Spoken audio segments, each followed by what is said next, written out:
What are you guys doing? We're eating lunch. Can you take a bite? I take a bite. You eat too fast. You gotta slow down. Take a bite.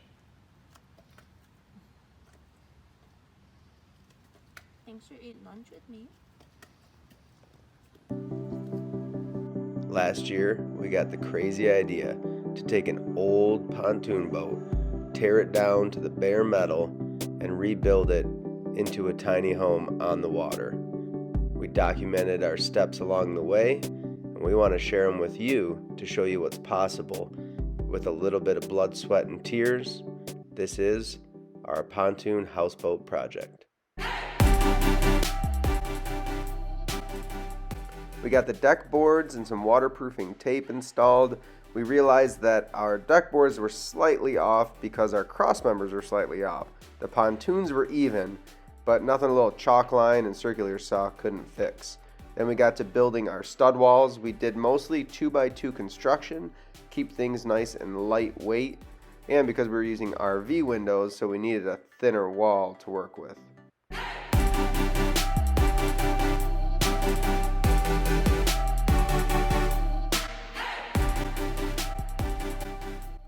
We started installing the walls. The 2x2 construction kept things nice and lightweight. Started in the back of the boat and then worked our way forward.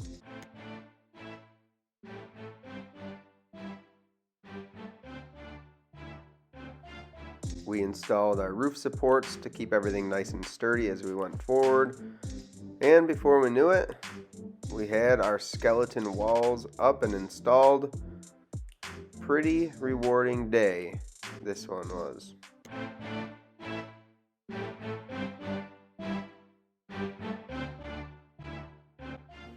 Made some progress today. She's not nervous at all. We got some walls up. You can kind of see the shape of the roof now, the back wall, the windows are framed in. Got a nice little front porch area. It's getting there.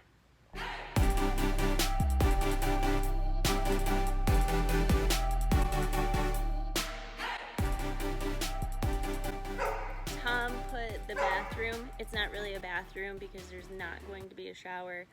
I have to talk him into getting a compost toilet and hopefully like a little tiny baby sink or something so you can at least wash your hands. But look at it, guys. All the joists are up for the ceiling. And best part is that when you shake it, Oh, here, I'll shake it. the whole thing doesn't look like It's gonna fall it's a over. skeleton. Just, yeah. It's getting way more It's solid getting better. now that the bathroom walls are in. And just wait till we get the siding and the roof boards on. It's gonna get real solid. Hopefully this week. Here we go. We used all marine grade stranded copper tinned wire running through the studs, all to where a Paneltronic switch panel is going to be installed here. But that stranded wire will help keep from vibration over time of wires loosening. You want to say something about the houseboat? So, officially, first piece of of siding. T111. 111, or otherwise known as T11. We put the sealant tape, what do you call that? Flashing tape to keep everything waterproof. So just yet another moisture barrier. And the plan is to take a piece of sheet aluminum, about 3/16 inch, start it about 6 inches up. We're gonna come down to the deck, over, and another bend down 3 inches. That will become our rub rail, but it'll also add a lot of structure from the deck bolting in to the siding and the walls and everything. So that's the plan.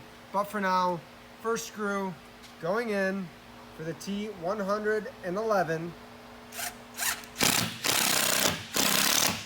It's really called T111. Caulk what? that hole. Oh, she's gonna put, really? I think so. It's gonna be a lot of them. but just slightly countersunk. That's the first screw. We got about a bazillion more to go. Oh my goodness, it's exciting. So this weekend, we have to get the siding on, the front sliding door. We found one that has a key lock for the exterior and everything. We're painting it black right now as we speak. Yeah, you want to see that? And then spray foam, so it's Friday night, it's about 6 o'clock. Spray foam's coming in Monday, I think Monday morning. So we have this weekend to get these bad boys painted up, installed, walls and ceiling boards installed. Whew! We got this. Front wall is going up. River's been monitoring all the progress. T111 is over on one side. John's here. It's about 100 degrees in here. Ken's here. It's coming along. River, what do you think? I love it. Stay tuned for episode 4.